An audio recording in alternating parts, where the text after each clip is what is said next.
Hey everyone, the Brave Homeschooling Mama here. Welcome back to my channel. If you are new here, a little bit about myself. I am a school teacher turned homeschool mom. I have two kids, a 13-year-old and a 5-year-old, and I make homeschooling videos to help new homeschooling parents find curriculum, get homeschooling ideas, and for encouragement and motivation. Today, what I want to talk to you all about is how not to let your curriculum run your homeschool. So if you're interested in getting a couple tips from me of how not to let curriculum run your homeschool, make sure you stay tuned.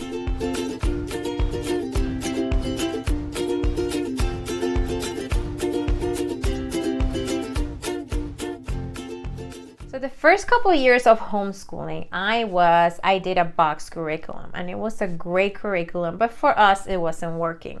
I felt very trapped with it. I felt that I had to do everything exactly to the T, like it's said in the curriculum. And when I was not doing that, I felt like a failure because I could not follow the teacher's guide exactly how it was. I was falling behind in all these readings. I wasn't used to reading out loud to my kids so much, and I had a hard time. I had a hard time finishing the things that I had to do with that curriculum. And even if it was a wonderful curriculum, it didn't work for me. But if you have a box curriculum and you want to continue to using a curriculum, but you would like to make some changes to help make sure it doesn't run your homeschool, I just want to give you a couple ideas that hopefully will help you with that. So the first thing that you should do is make sure that you're using that curriculum as a guide. The curriculum is not the safe for all. It's not what should dictate your homeschool. You dictate how you want things to run in your homeschool. Your kids' interests should dictate how you run your homeschool, not a curriculum. You just use it as a guide to make sure you're following or know what you want to teach your children. So very important, make you use it as a guide.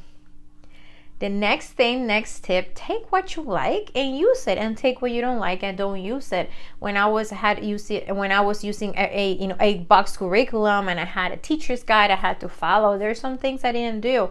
If I felt that my kids didn't need to learn that at that point, we didn't do it. If it was a project that I felt it was going to be too hard for me to do, or too many steps, or whatever, or I didn't have all the materials, I would just skip it.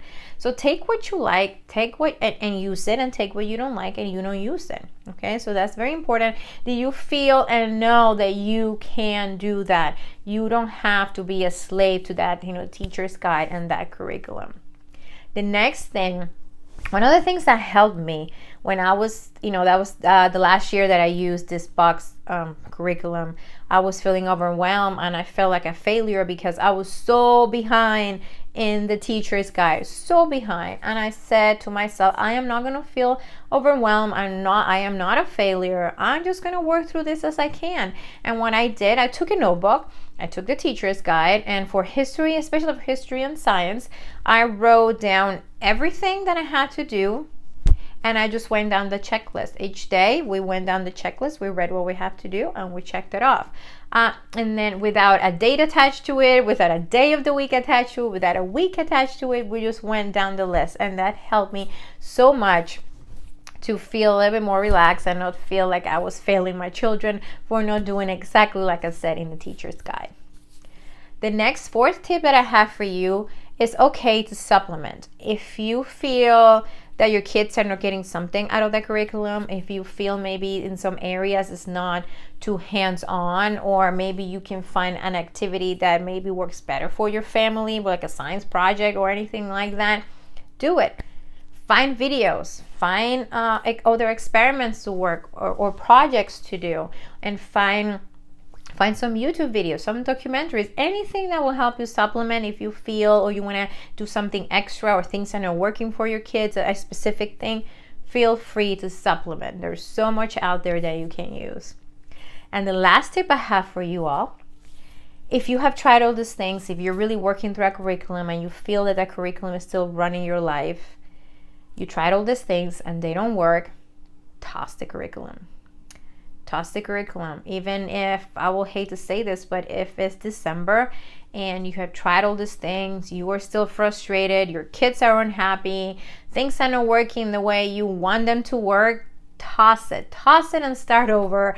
It could be an investment, and I wouldn't want people to waste money. But if that's going to make your life better and you're going to be happier, toss it and start over. And I want you to take these tips. I am not saying that box curriculums are bad. They're not. If you're using a box curriculum and you like it and it's working for you, I applaud you and I think that's great. But for me, it wasn't working. So I tried all these things to help it, to hopefully it to help make it work for me, but it didn't. Now I piece things together and I have tons of things that I put together, and I follow any teacher's guide, and that works for me. So I tossed it. I tried all these things and it didn't work for me. And the last thing I did, I tossed the box curriculum and I started over, and I just kind of pieced my own things, and I used, the different things from different places. But if the box curriculum works for you and you're not having any of the issues that I was having or some other parents are having, that's awesome. I'm not saying that box curriculums are bad, because they're not, but it wasn't working for me. And if there's families out there that the box curriculum is not working for, hopefully this video will help you trying to work through some of those obstacles that you're having.